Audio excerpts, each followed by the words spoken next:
Following Mormon Battalion Trails. Internet required. Boots? They're optional. I'm Kevin Henson. My wife and I hike the trail, and we want to share what we learned with you. My presentation is about our virtual research map created so that you can follow Mormon Battalion Trails online. It's free software and available on both desktop and mobile versions. And a special note, 2021 and running through 2022 will be the 175th anniversary of the battalion's service.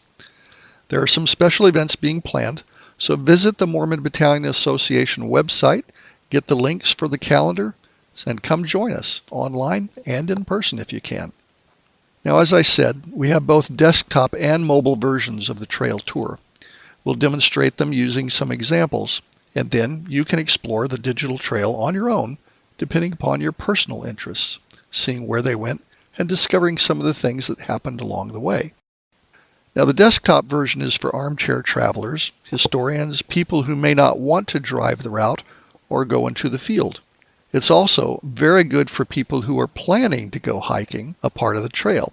It can help you better prepare. You can learn it at home, spend some family time about the history of a relative, learn about women on the trail, other cultures, and so forth. As we show you how to explore the Mormon Battalion Trail and the story of those who traveled it, you may want to watch for more unique aspects of this military group and other ways their service had an impact upon American history. Now let's go hit the trail. This is also one example of what can be done to put other historic events to a specific place and then to expand the story beyond the basic facts. Now, after hiking the trail, we created a digital version of battalion routes. Then we supplemented with specific trail locations by putting icons with historical information. Into each bubble, we then included extracts from the journals, historic maps, photographs, both modern and old, video clips, audio clips, links to key websites, in fact, just about any other digital resource in the public domain or for which we got permission to use. So my presentation is not going to give the background and the story of the Mormon Battalion. For that, you'll need to follow the online trail yourself and investigate the links provided for this session. Perhaps the most repeated description of enlisting the Mormon Battalion was written by Thomas Kane, who was actually there. He wrote, "An American flag was brought out of the things rescued from Nauvoo and hoisted to a tree mast, and in 3 days the force was reported mustered, organized, and ready to march." Well, where was that flag massed? Well, so for example, let's do a search for flag, flagpole, or mast. All of those would do. Let's try Captain Allen's camp. Now this icon is placed where the Army recruiting officer, Captain James Allen, and his men camped at Council Bluffs. Thomas Kane wrote to his father that he had gone to live at Captain Allen's tent. The next morning, Kane made a pencil sketch which he titled "The Enlisting Camp of the Mormons, July 14, 1846. Since primitive photography was not available locally, sketches like Kane's are the only eyewitness depictions of what was actually there. Many artists don't do the necessary research to get such details correct. The ability to properly place Kane's image, like this, is a special desktop feature which allowed us to orient Kane's sketch to match his actual view. Other locations in the battalion tour have similar historic views.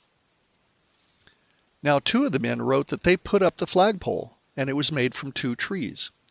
Another man described the pole as being 60 to 80 feet tall.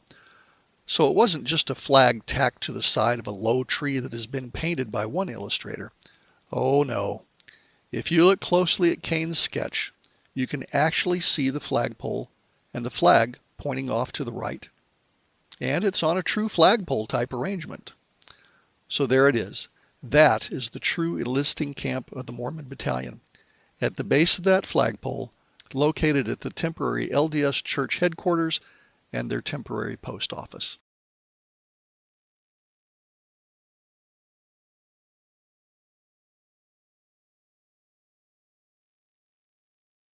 2 weeks later, as the battalion made their way to Fort Leavenworth, one journalist commented that they had camped for the night at Jamestown.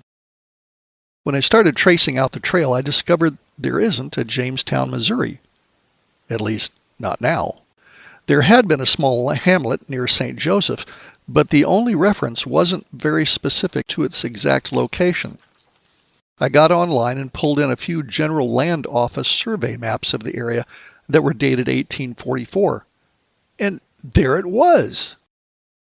Since a GLO map is a surveyed map, and since we still use that same survey system, I've been able to accurately place the map on the ground so we know Jamestown's exact location. Not only that, but the GLO map also showed the roads going to and from the town, the streams, and where the prairies were located, and other features. So now I was able to accurately put in the road. Now, you will find a variety of GLO and other historic maps throughout the tour, which is another special desktop feature. For genealogy, if you have a will or a deed that specifies a particular tract of land, you can find a GLO map to show that property when it was originally surveyed.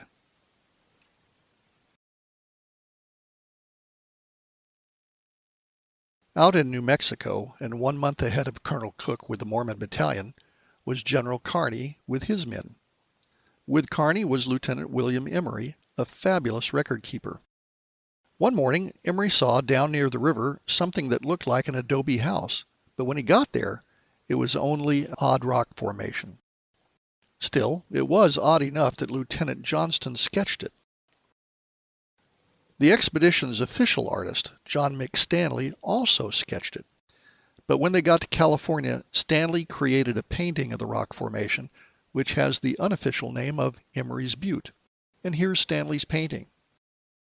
For over 50 years, we've been looking for that darn rock. A prior survey of the battalion route gave the location and claimed it had fallen down and was, quote, lying in ruins.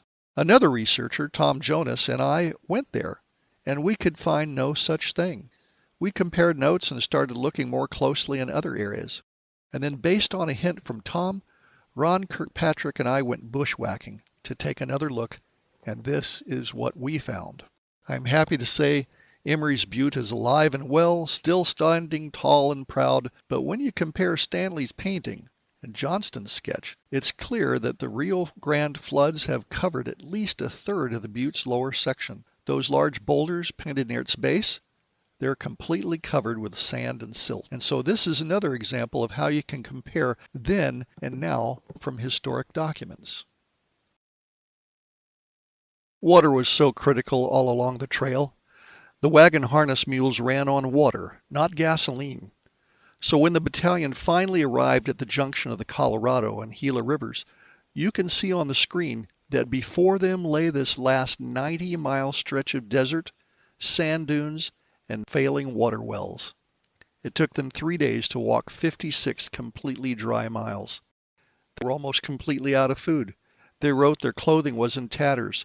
It frosted at night, and there was burning sun during the day. And all this green? Those are crops growing using irrigation water from the Colorado River. But before 1905, all that green was desert, just like the sand that surrounds the fields now. That's what they had to cross. And the first reliable water was here at Carrizo Creek, meaning Cane Creek in Spanish. But I'll tell you, it's a miserable seep of muddy, alkali water, and there's not a lot of it. But it was life-saving water. The stronger men, when they got there, they filled their canteens and walked back to help the weaker men, because that's just what they did to help each other. Okay, let's talk about mobile. If you have a smartphone or a tablet, we also have you covered with versions for both iOS and Android devices. To begin, install the Map and Tour app, then choose Mormon Battalion Trails from the list of available tours. While the content is nearly identical, there are a few minor operating differences between desktop and mobile versions. Mobile is really great as a handheld personal tour guide if you're planning to drive or go hike part of the trail, even if you're going to the outback. There's no worries if cell coverage is spotty or non-existent, because the trail information is stored in your device and can be accessed while in the field, even without cell coverage. Now, for example, using the phone to navigate us, we've been able to go directly to and stand in wagon ruts just like these out in Oklahoma. We make it easy to learn about the trail as you travel, providing phone notifications about upcoming and nearby locations. Of course, please respect landowners' rights and get permission before ever going onto private property. Now, here's a clip about unique ways you can explore the story on a mobile device.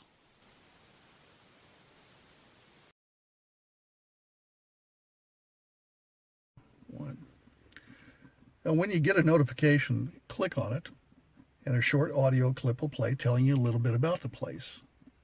You're getting close to El Rancho de los Golondrinas, the Ranch of the Swallows, where you can come to see how life was lived on New Mexico's early frontier, just as the Mormon Battalion passed by. What you do is then click on the button that says click to learn more. And you'll be presented with a more complete story, just like the material that you would see on the desktop version. There will be journal entries, other text explaining things, pictures, other audio clips, whatever content we've included about that trail location. Now then, if you want to go and actually visit the site, select the Directions button, and the software will route you over to that location, just like it would on Google Maps or Bing Maps.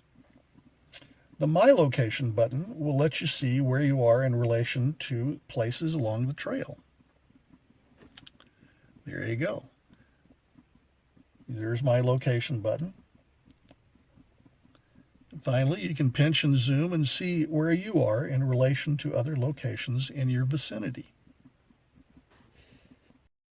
So that's an introduction to a revolutionary digital representation of the Mormon Battalion trails. Now, we still have more research to include, more photos, more journal entries, so come back every so often to see what's new. The Mormon Battalion Association is hard at work creating a new website with lots of previously unavailable documents with transcriptions. We've identified many more people traveling with the battalion, and in short, there's still a lot of things to discover. So we hope you'll go to the Map and Tour software and explore the Mormon Battalion trails, and we also hope you will join us in commemorating the 175th anniversary of the Mormon Battalion.